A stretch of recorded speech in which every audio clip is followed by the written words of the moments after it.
देश भर में सब्जियों की कीमतों में कमी आई। आलू, प्याज, टमाटर के भावों में काफी कमी। गेहूं, चावल के भाव पिछले 2 महीने से स्थिर।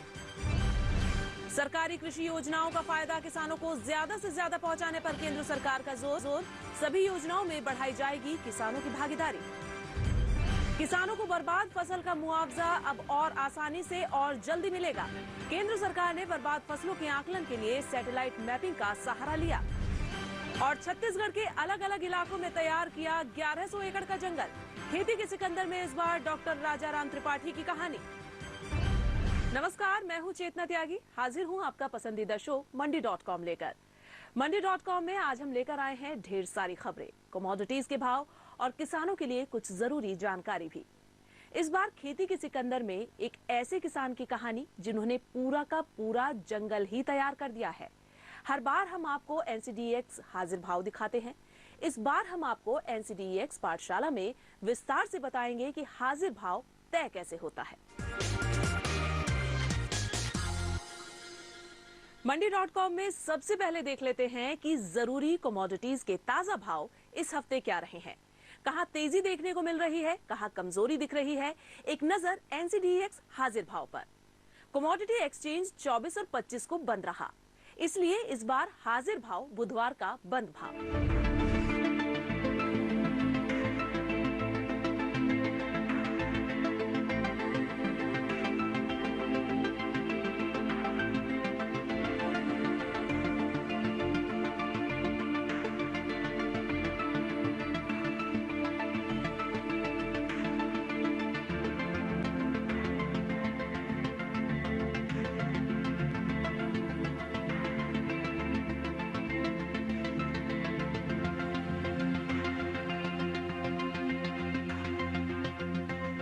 जाते जाते अंतर्राष्ट्रीय बाजार में सोना और कच्चा तेल दोनों में मजबूती लौटती दिख रही है।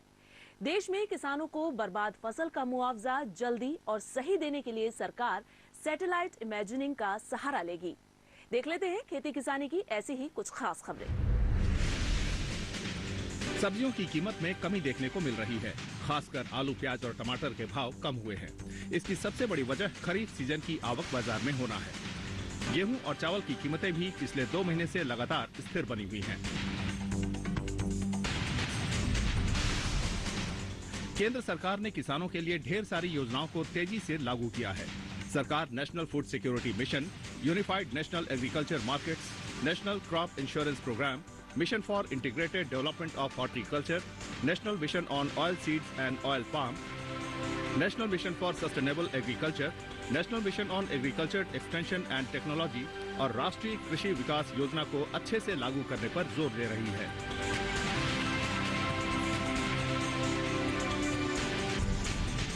केंद्र सरकार खेती को ज्यादा लाभकारी बनाने के लिए कई तरह की योजनाएं चला रही है।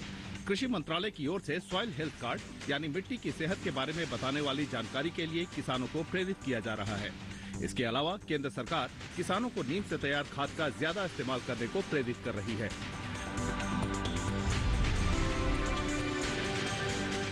किसान की फसल का अब सही आकलन किया जा सकेगा। इससे किसानों को बर्बाद फसल का मुआवजा मिलने में भी आसानी होगी। सरकार ने किसानों की बर्बाद फसल का अनुमान लगाने के लिए सैटेलाइट इमेजिनिंग तकनीक के इस्तेमाल की योजना बनाई है। ग्राहकों को जागरूक बनाने के लिए केंद्र सरकार देश भर में कंज्यूमर अवेयरनेस कैंपेन चलाएगी। केंद्रीय खाद्य मंत्री रामविलास पासवान ने बताया कि स्वयं सहायता संगठनों के साथ मिलकर ये अभियान चलाया जाएगा, जिससे लोगों को स्वस्थ और साफ सुथरे खाने के लिए भी प्रेरित किया जा सके। अंतर्राष्ट्रीय बाजार में सोने की कीमतों में हल्की तेजी देखने को मिल रही है। डॉलर के स्थिर होने से भी सोने के भाव में थोड़ी मजबूती देखने को मिली है। फेडरल रिजर्व के ब्याज दर बढ़ाने से भी सोने में काफी गिरावट देखने को मिली थी, उसमें सुधार हुआ है। कच्चे तेल की लगातार चल रही गिरावट थोड़ी रुकती दिख रही है। अमेरिकी कच्चे तेल के भंडार में कमी आने की खबरों से भी कच्चे तेल की कीमतें थोड़ी बढ़ी हैं। वैसे भी ये माना जा रहा है कि आने वाले साल में कच्चे तेल की कीमतों में फिर से तेजी देखने को मिल सकती है।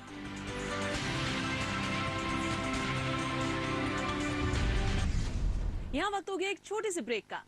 ब्रेक के बाद चलेंगे छत्तीसगढ़ के कोंडा गांव, जहां एक किसान ने अपनी समझ और मेहनत से पूरा जंगल तैयार कर लिया है, वो भी लाखों की कमाई वाला।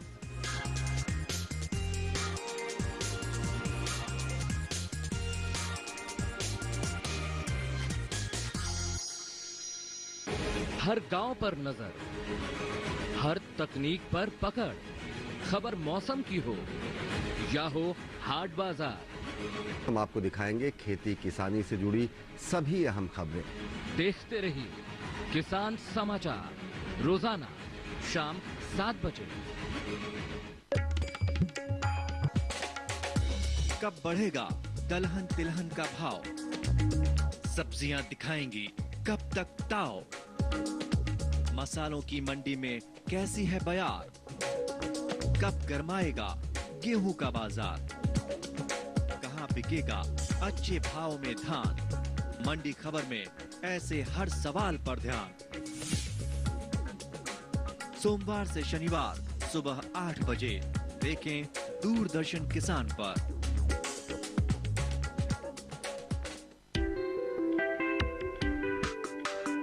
कैसे करें खेती, बढ़ाएं कैसे पैदावार, बोने से पहले बीजों का करें कैसे उपचार, कैसे मिलेगा मेहनत का उचित फल? क्या ऐसे सवाल आपके माथे पर डाल रहे हैं बल? तो बस एक फोन की दूरी पर है आपका समाधान। उठाएं फोन और बोलें हेलो किसान। दूरदर्शन किसान पर हेलो किसान, सोमवार से शुक्रवार शाम 6 बजे।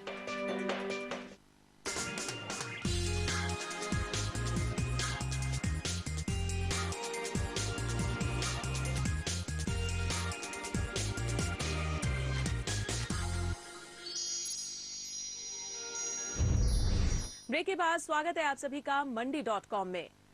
अब वक्त हो गया है हमारी खास पेशकश खेती के सिकंदर का। इस बार हम एक ऐसे शख्स की कहानी आपको सुनाने जा रहे हैं जो गेहूं, चावल या इस तरह की सामान्य खेती नहीं करते हैं, लेकिन इतना बड़ा काम कर दिया है कि खेती के सिकंदर के असल मायने को ये पूरी तरह से प्रतिष्ठित करते हैं। बंजर जमीन उपजाऊ कर दी, ऑर्गेनिक खेती, ये सब तो आपने बहुत सुना होगा, लेकिन इस बार खेती के सिकंदर में हम लेकर आए हैं डॉक्टर राजाराम त्रिपाठी की कहानी, जिन्होंने पूरा का पूरा जंगल तैयार कर दिया है।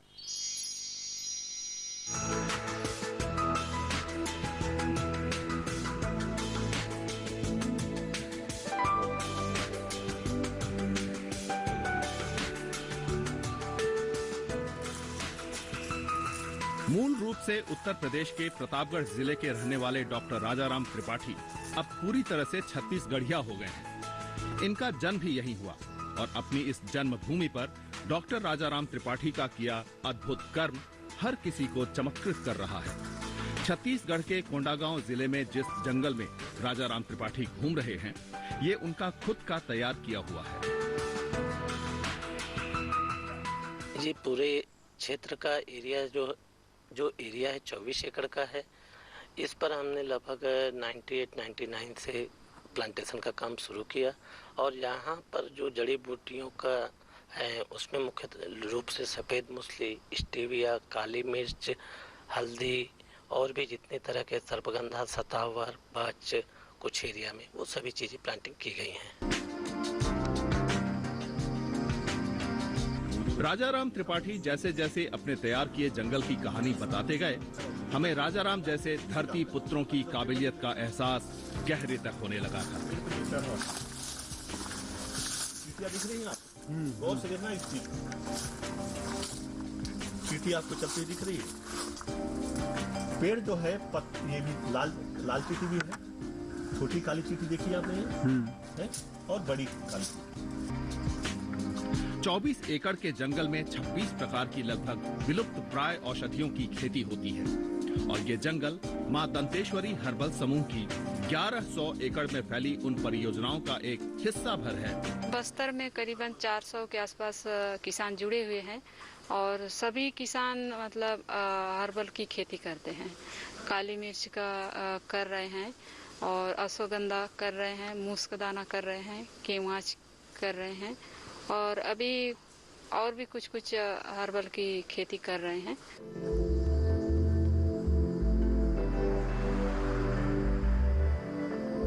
खाद या कीटनाशकों की बात तो छोड़िए, इन जंगलनुमा खेतों में सामान्य गुड़ाई तक नहीं होती। क्योंकि समूह के किसानों का मानना है कि कुदरत ने जिस भी पेड़ के साथ जो पौधा खड़ा किया है वो दरअसल एक दूसरे के दोस्त हैं।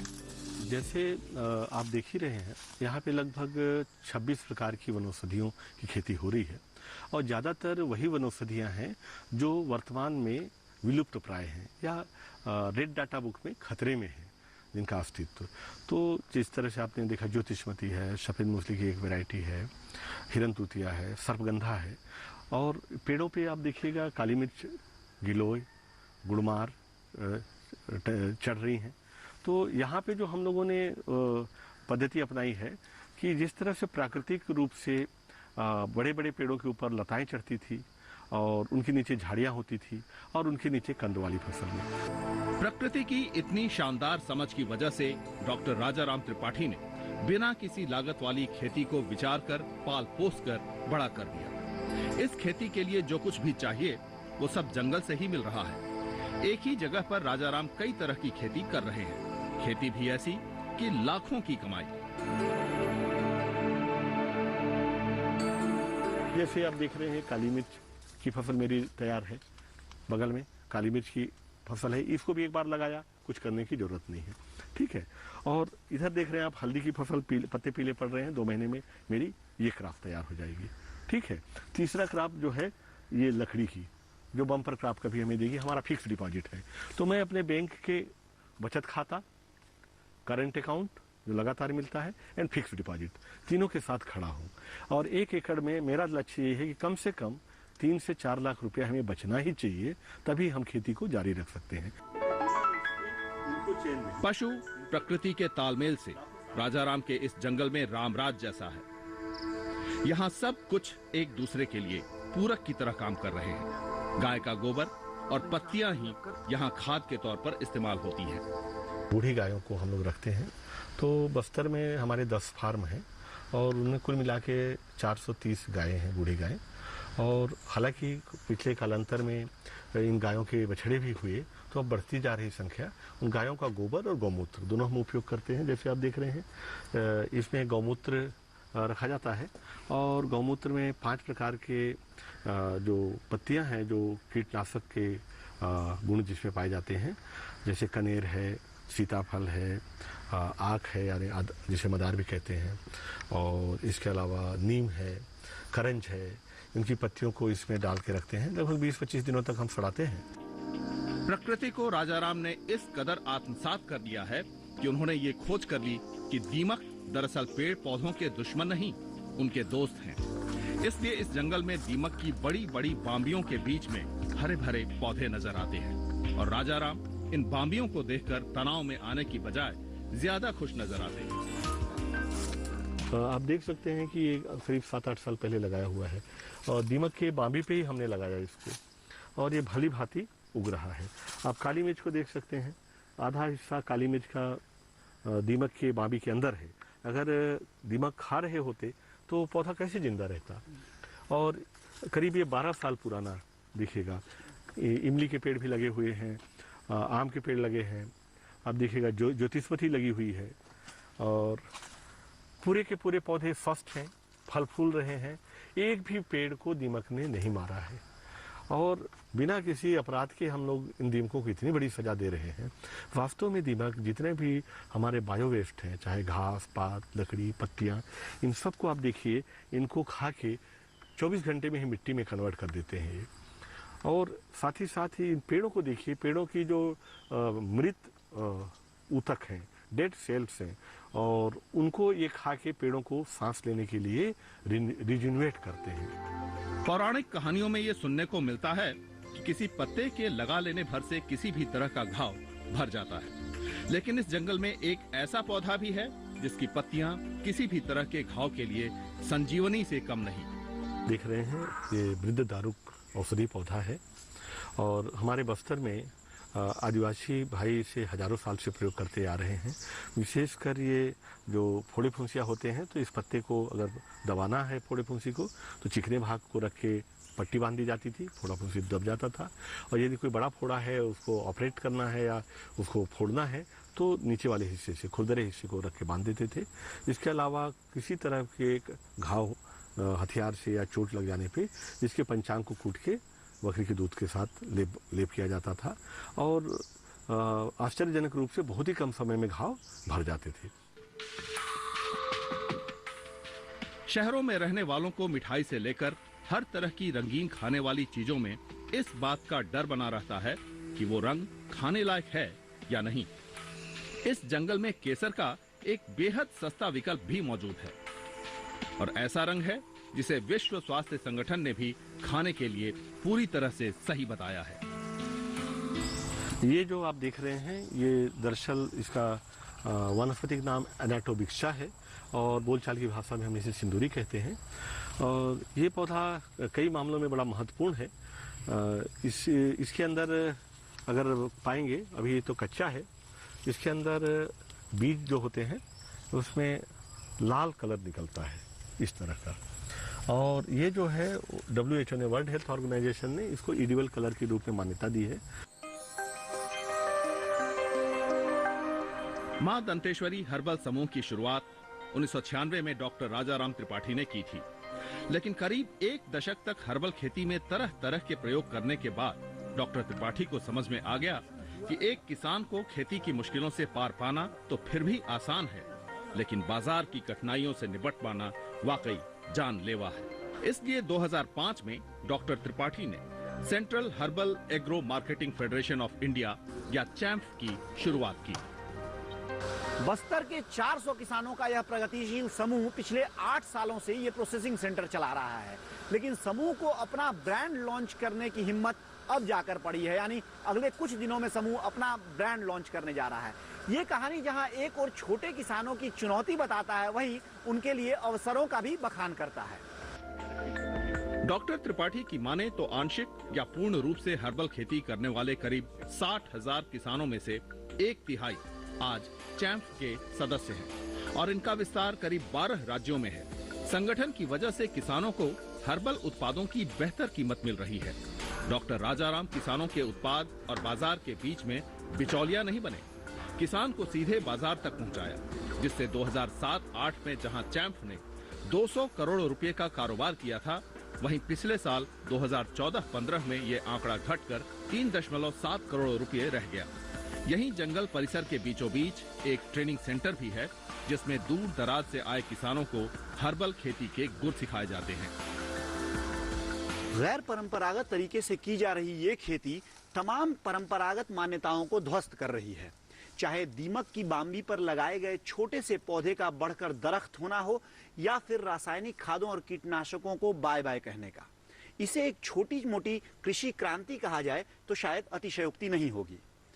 मंडी.com के लिए छत्तीसगढ़ के कोंडा गांव से अनिल वत्स के साथ भुवन भास्कर। मां दंतेश्वरी हर्बल समूह अपनी परेशानियों से उबरकर हर्बल उत्पादों की दुनिया में बड़ा ब्रांड बन गया है। इतना बड़ा कि अब दुनिया भर के बाजार में मां दंतेश्वरी के हर्बल उत्पाद अपनी धमक बना रहे हैं। फिलहाल यहाँ वक्त हो गया एक और छोटे से ब्रेक का। ब्रेक के बाद NCDEX पाठशाला में आज देखिए कैसे तय होते हैं NCDEX हाजिर भाव।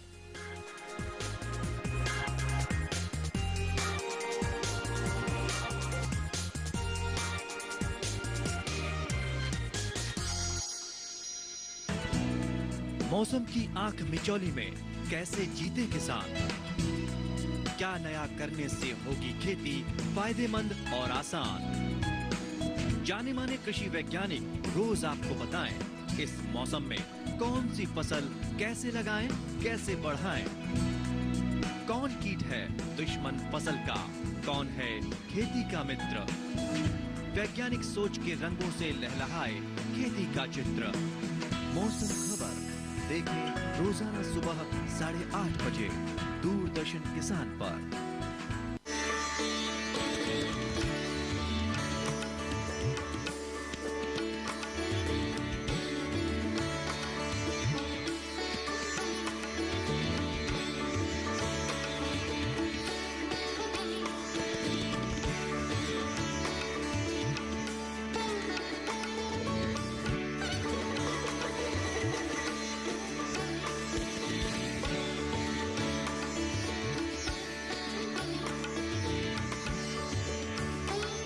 सुनिए कृषि दर्शन सोमवार से शुक्रवार रात 8:30 पर डीडी किसान पर।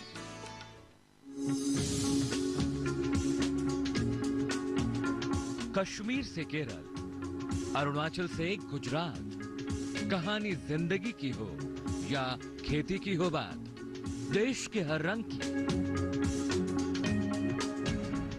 बात राज्यों की। सोमवार से बुधवार शाम 5:30 पर।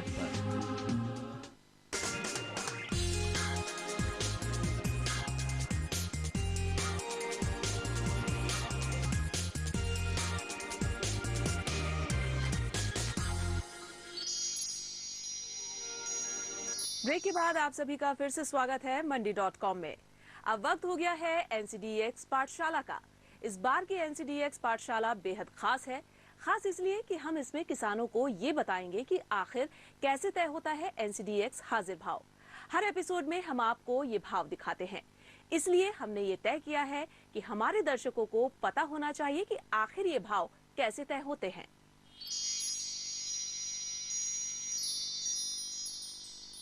ये जो स्पॉट प्राइस NCDX ने एक प्रणाली तय की है, जिस प्रणाली के तहत ही ये स्पॉट प्राइसेस की पोलिंग होती है। ये जो स्पॉट प्राइसेस होते हैं, ये NCDX के जो वायदा कॉन्ट्रैक्ट होते हैं, उन वायदा कॉन्ट्रैक्ट में एक नियमित गुणवत्ता या एक जो क्वालिटी स्पेसिफिकेशंस होता है हर कमोडिटी का, उस क्वालिटी स्पेसिफिकेशंस के अनुसार ही ये भाव पोल किए जाते हैं। ये भाव जो जैसे कि फॉर एग्जांपल हम चना के दिल्ली मंडी की बात करें, तो चना के दिल्ली मार्केट में जितने भी कारोबारी हैं, जो भी मेजर कारोबारी हैं, जो भी मेजर ट्रेडर्स हैं या मेजर ब्रोकर्स हैं या जो मेजर मिल्स हैं, इन सब का एक्सचेंज एक पैनल बनाता है। तो ऐसा एक पैनल हर कमोडिटी के हर सेंटर के लिए बनता है। जैसे चने में हो गए तो दिल्ली का एक पैनल बनेगा, इंदौर का एक पैनल बनेगा, बीकानेर का एक पैनल बनेगा। वैसे सोयाबीन में इंदौर का एक पैनल बनेगा, सोया ऑयल में इंदौर का एक पैनल बनेगा। तो ऐसी हर कमोडिटी में एक तो बेसिस सेंटर और जो दूसरे सेंटर्स हैं, उन सारे सेंटर्स का एक निर्धारित पैनल तय किया जाता है और उस पैनल को एक्सचेंज ने ये जो स्पॉट पोलिंग करना है, उसको एक आउटसोर्स किया गया है 2 एजेंसीज को। वो 2 एजेंसीज हैं, एक तो CMI और दूसरे NCML। ये 2 एजेंसीज इन जो एम्पैनल्ड लोग हैं, इनको फोन करती है और इनसे ये भाव पूछा जाता है कि आज के दिन में NCDX क्वालिटी का हाजिर बाजार में क्या भाव चल रहा है। जब वो पोलिंग पार्टिसिपेंट होता है या जिसे हम प्रतिभागी कह सकते हैं, वो जब वो कॉल रिसीव करता है तो वो बताता है कि आज चने का दिल्ली मार्केट में ये भाव चल रहा है।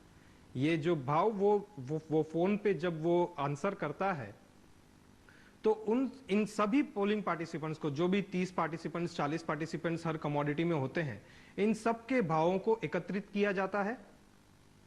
बाद में इन सारे भावों को एक बूटस्ट्रैपिंग प्रोसेस के थ्रू पसार होना पड़ता है। अब जो ये बूटस्ट्रैपिंग प्रोसेस है, उस पर मैं कुछ बताऊंगा। ये जो प्रोसेस होता है, ये एक स्टैटिस्टिकल प्रोसेस है। इसमें सारे भाव एक बार जितने भी पोलिंग पार्टिसिपेंट्स के थ्रू जो भाव मिले हैं, उन सब भावों को इस प्रोसेस में डालने के बाद ये प्रोसेस जिन पार्टिसिपेंट्स ने बहुत ही ऊपर के भाव दिए हैं या बहुत ही नीचे के भाव दिए हैं, उनको ये प्रोसेस एलिमिनेट करता है। जैसे आउटलायर्स बोलते हैं, उन आउटलायर्स को एलिमिनेट करता है और बाद में जो एक मेन सेट रहता है, उस मेन सेट का एक बूटस्ट्रैप्ड एवरेज प्राइस, एक सिंगल बेंचमार्क प्राइस निर्धारित करता है और वो जो बेंचमार्क प्राइस है उसे स्पॉट प्राइस करते हुए एक्सचेंज उसको अपने ट्रेडिंग टर्मिनल पे और वेबसाइट पे सीमलेसली ट्रांसफर करता है, सीमलेसली डिसेमिनेट करता है। एक्सचेंज इसमें कोई भी हस्तक्षेप नहीं करता। जो भी प्राइस वो एजेंसी के थ्रू आती है, उसे सीमलेसली एक्सचेंज अपनी ट्रेडिंग टर्मिनल पे और वेबसाइट पे ट्रांसमिट करता है। हमने आपको बताया कि NCDX हाजिर भाव कैसे तय होते हैं। अगले एपिसोड में हम आपको इन भावों की बारीकियां बताएंगे, जिससे आपको पता रहे कि इस भाव का मतलब क्या है। अब हम आपको कमोडिटी से जुड़ी कुछ ऐसी जानकारी देंगे जो अक्सर ध्यान में नहीं आती हैं। इस बार हम आपको बता रहे हैं बीते साल यानी 2014-15 में भारत ने किन सामानों का कितना निर्यात किया है।